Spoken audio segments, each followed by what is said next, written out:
It seems like the gaming industry doesn't want customers anymore. It wants followers. It wants a dedicated group of activists that believe in the similar ideals that they put out there within their gaming properties. And this is what we're seeing with a lot of companies out there, including some Japanese developers, which are adhering to this philosophy that sprouted out of Western gaming studios, where they're trying to cultivate a following rather than customer base. And this is what we're seeing with Square Enix right now, where Square Enix put out a suspicious statement towards its fan base, where it's telling its fan base, hey, don't protect your games. You don't need to gatekeep your games from all these other new players.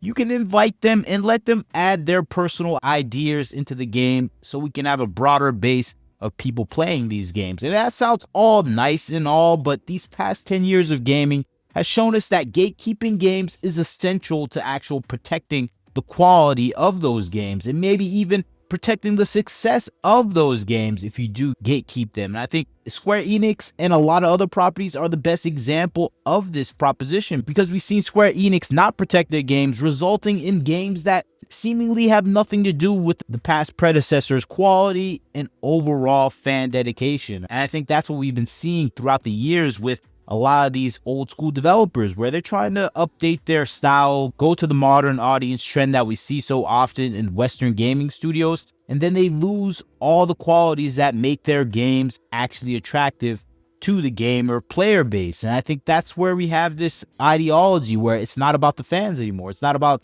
the quality of the game anymore. It's about the message that is aligned with this new philosophy where there's no more gatekeeping. It's open to everyone and everyone should join, and we're making games absolutely for everybody when we're not really in that everybody business after all. That's Japanese gaming. It was never made for everybody, but was the best quality for those people that actually like the type of games that they put out there. And I think this is the thing that we see evolving with Square Enix, where it tried to be an everybody developer. It tried to make something for everybody, and we saw the quality quickly evaporate when it tried to reach that everybody audience. I think when we see some of the patches, some of these new upgraded models of these characters that are extended to Western developers, these cameo appearances, I think the best example of this is Aerith. When we saw Aerith on a hero shooter game, she looked completely different than her counterpart from Final Fantasy VII. And I think that is just the best reflection of how we see these images devolve as they're interpreted by other cultures and other groups of people. When you don't have gatekeepers protecting the quality of your game, you get a massive downgrade of that game. And I think the reflection of this cameo of Aerith on this westernized game is the best reflection of that, where we saw a massive downgrade of a character. And I think this spreads about throughout all parts of the gaming industry when it comes to the quality of content after you stop gatekeeping. Because before, when we were gatekeeping content like this, before Square Enix, so much quality games came out. They may have not been the most famous games, but they made the company massive profits. They made the developer actually what the developer is today, where they were a dominating force in the video gaming market. And of course, that is fading ever so slightly with the more censorship that they've put into place, where we saw with Square Enix, their new games are just failing because they try to adapt to the modern audience. Where Final Fantasy once was a turn-based game, then it became a massive action player hack and slash type of game where, yeah, I understand some people may like that, but a lot of people, the core fan base of Final Fantasy are not those type of players. And this game subsequently just lost a large amount of the fans as it kept up with its releases. And I think more than anything, people are playing this game into this world for what it was, not for what they want it to be now, because they want to update it to the modern sensibilities. And I think that's what we saw with some pieces of Final Fantasy Remake and Rebirth, where it had some of these updated sensibilities, not in the similar sense that we see with a lot of westernized games, but it was trying to adapt to that non-gatekeeping audience, that audience that they want to let in. I think that post they made on their Twitter saying they don't want any more gatekeepers within their fan base is a reflection of their personal ideals of what they want to see in gaming. They don't want to see any more gatekeepers. If you haven't read it yourself, it says here, do you love a game so much you're falling into the trap of being a gatekeeper? Today's Square Enix blog reveals how one writer did just that and why we can learn from that experience. How do you share the games you love with others? And I think, of course, people saying this may be just a suggestion, but I think it's a reflection of Square Enix, where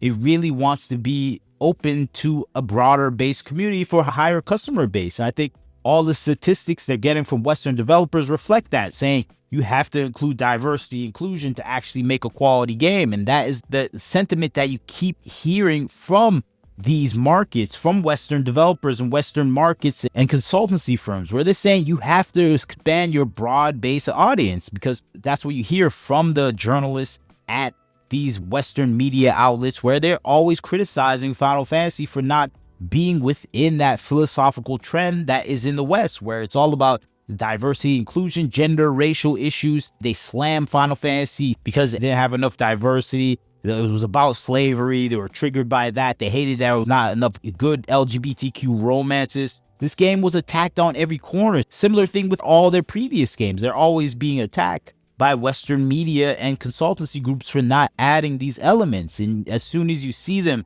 bend down to these elements in some of their games ever so slightly, they lose traction with the customer base. And I think that's the thing that we're seeing right now with Final Fantasy, where it is failing to capture the audience, because the audience is just not down with the things that they're including, because they're stripping away the core elements of what we actually loved about the game in general. The uniqueness, the unique Japanese style of what the game is, the storytelling, the culture, everything. They're stripping it away to adapt to the Western audience, when the Western audience does not know how to produce a high quality game anymore. They're producing trash content for these past 10 years. It's just reflecting back on the massive failures that we see from Sony and other developers, even Square Enix itself with Forspoken and other titles they put out there that absolutely failed in the market. And I think that's what we see now with Japanese developers. They're trying to follow a trend that is absolutely failing in America right now, because all the game publishers that are producing content like this are not having any success at all. Just look at Dragon Age, Concord, Star Wars Outlaws with Ubisoft, and of course BioWare and EA. These games are just failing outright, and I think that's just a reflection of these developers not even gatekeeping their own staff and core developers, where they're letting in people that absolutely do not care about gaming to manage the gaming production process. And you end up with games about absolutely nothing about cultural diversity, inclusion, gender, racial issues, and it's just not attracting the gamer itself. That's why you have to gatekeep gaming on every level. You gotta only have gamers there to produce the content, or you'll end up like Square Enix is right now, where you have to replace your president. You have to do all these displacements of people within the company, shuffling executives, because you just don't have any vision anymore. You don't have a winning formula of how to produce a quality game anymore. And that's why we see the instability at Square Enix right now, because they just don't know what to do anymore. They have to end exclusivity with PlayStation now, long-standing exclusivity. They have to reach other markets, and I think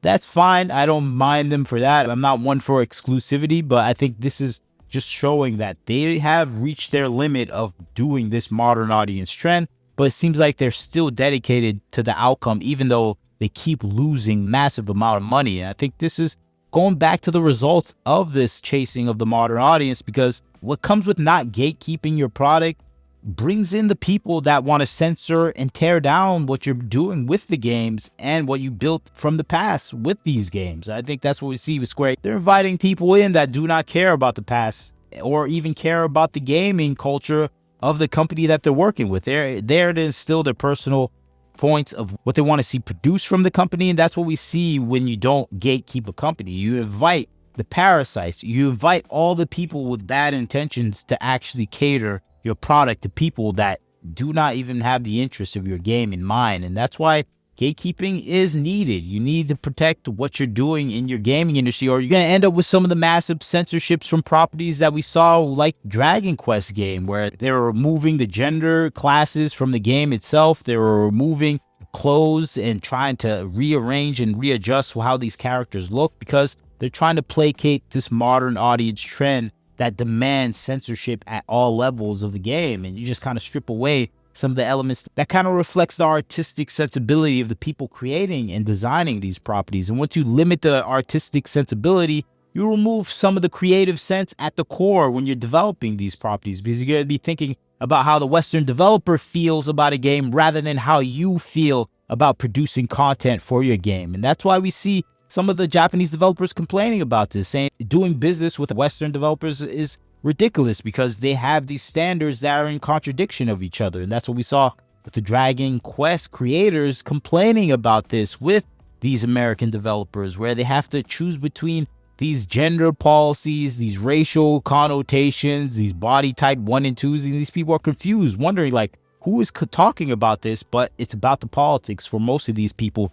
that are not part of your hobby. They're there to capture your hobby. And that's what we see with these developers, and what they're realizing, that this is the case. They want your hobby to be reflective of their personal, intimate life. They want it to be reflective of their politics, and that's what's playing out with a lot of these games right now. They're stripping away the core elements to be replaced with elements that have nothing to do with the quality of the game. And I think that is the sad part of this current trend in gaming, where gaming is not about the customers, it's not about the fans anymore.